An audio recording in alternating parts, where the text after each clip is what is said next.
movement. No, I could have the most unbelievable 4 years. Everything was great, but in the last week, I made a little slip up in something, and you lose the election. It's like, so we can't let them forget that we did such a great job on the border. By the way, Venezuela, everyone, they're marching in the streets. They love it, except in New York. I mean, where they find these people? These people, they're not like, these people are a mess. I know it's not nice to say that. These people are a mess. Where do they find these people? They're the worst looking people I've ever seen. They got hats that are all frayed and all, they look like, they're all paid. They don't even know what they're talking. When the reporters don't interview them because they know that it's, the press is so anti. It's hard to believe the press could be so anti because it's all common sense. It's not, we're conservative, whatever. Doesn't matter. We're all common sense people. It's not even conservative, it's common sense. But the press has no credibility whatsoever. Think of it. I got 97% bad stories on one network, 93% on the other, and I won in a landslide. You know what that means? The press has no credibility. That's all it means. And we got to keep it that way. So I don't talk too much about the swimming, the weightlifting, the boxing. I don't talk about it. You know why? I want to start bringing it up about a week before the election because I don't want them to correct themselves. I don't want them to say, we've decided that we don't want to have men playing in women's sports. That'd be a devastating blow for us. Because that's, they say it's an 80-20. No. It's about a 98-2 issue. We've decided that we will not have open borders where the entire world, from the Congo, prisons from the Congo, these are extraordinarily tough people. These are people that make our motorcycle gangs look like fine young men. Okay? Our motorcycle gangs are wonderful people by comparison. No, they come in from prisons in the Congo. They come in from prisons from all over the world, but in particular Venezuela. Tren de Aragua. Tren de Aragua comes in, and Tren de Aragua, they say it's the worst gang in the world. It makes our gangs look like little sweethearts. It makes our gangs, you want to take them out to dinner, they're so nice. They cut off the fingers of people. One guy makes a phone call in Colorado. The governor stinks in Colorado. He's no control. So Tren de Aragua, they don't want to do anything about it. So ICE has to go in and take them out because the governor doesn't want to do anything. But they make a phone call. They've taken over my building. The landlord's calling. They took over his building. So the governor doesn't want to do anything. But he calls the police, the guy. They come in. Did you call the police? This is Tren de Aragua. We're talking to the man that owns the building. Did you call the police? Yeah. Boom, they cut off his fingers. If you call him again, the next time your hand comes off. Can you believe it? The guy's walking around, his fingers were cut off. And these are the animals that we're throwing the hell out of here. Washington, D.C. is now the safest city in the country. And you people know that better than anybody because you were, think of it. You're in Congress. You're respected people. You're afraid to walk outside. Washington, D.C. Now, we had a terror attack 4 weeks ago, and one person's looking down from heaven, and the other one is actually recuperating and going to make it, I think, but really badly hurt. Really badly hurt. Most positive mother I've ever. No, my son's going to be fine, sir. The mother was telling me that the night of the attack, I went just like I went to you. I spoke to this incredible woman. Sir, everyone's praying for my son. He's going to be fine. The doctors thought she was, just hoping against hope. There was no chance. And 2 weeks ago, he got up and started walking around. It's amazing, actually.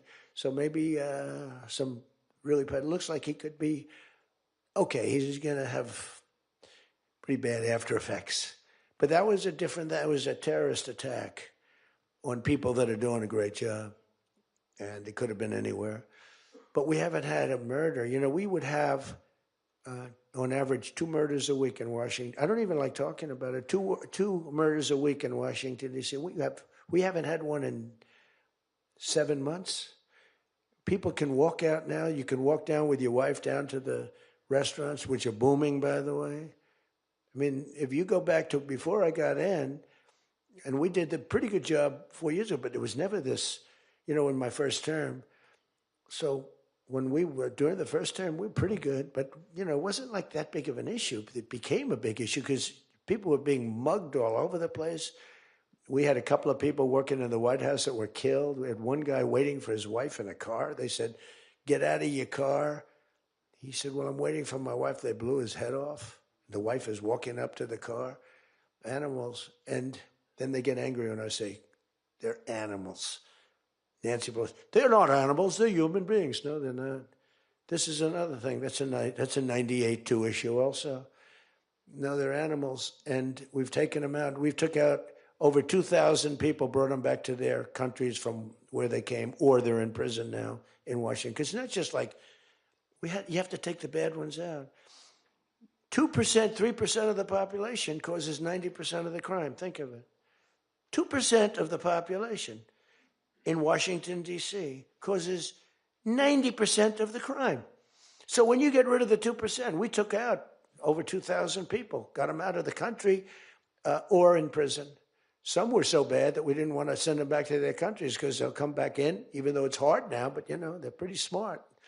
They're sick, but they're smart. But you're now living in one of the safest cities in the country. It's a great thing. You can walk to the restaurants. Restaurants are booming. New restaurants are open. They were all closing. You wouldn't have had a restaurant. And I don't know about you, but to me, those soldiers standing there look so good. I'm not going to feel safe walking down the street without them. I don't think you would either. Even though, we took out so many criminals, I just feel better. To me, they're beautiful. I look at these soldiers, and you feel safe. You feel safe. I don't think if we took them out, even if the crime wasn't much, it would definitely be more. We did a great job in Chicago. They don't want to talk about it. We, against all this slob of a governor, this stupid slob, the family threw him out of the business. He was a dope, and the Pritzker family. But they threw him out of the business. And the mayor, he's a low IQ person, extremely low IQ. We should give everybody, like, these competency tests, right? The cognitive, they call it cognitive. I'm the only president that went for cognitive. I think every president and vice president should be forced to take cognitive exams, mental tests, like, are they intelligent? Wouldn't it be nice?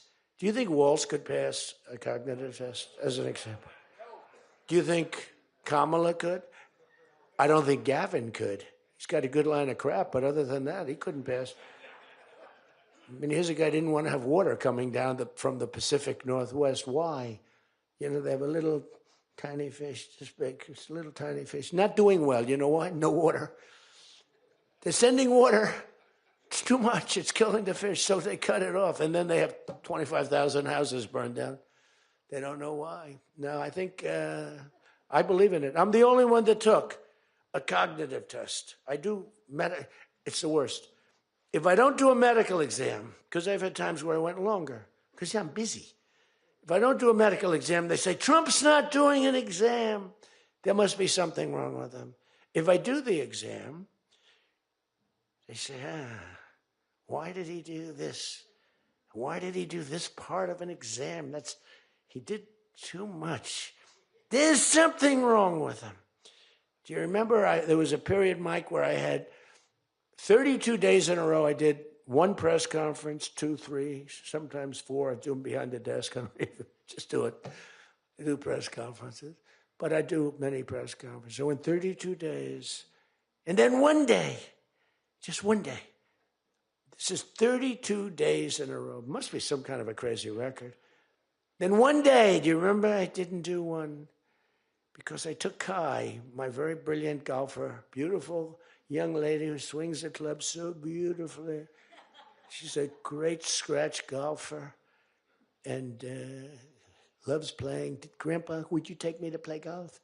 So I ran, I play golf in like record. I play speed golf. It's better that way. You know the expression? Miss it quick. No, I play speed golf, but I'm a good golfer. Everybody knows. Anybody that I've beaten in this group. But I love to play golf, but I don't get to play much. But I took off 2 hours, and the press couldn't find me. But they knew I was there because they follow me. And I was getting, are you okay? Guys are calling me up. Some of the guys in this room. Sir, are you okay? Yeah, what's the problem? There's a report, sir, that you're no longer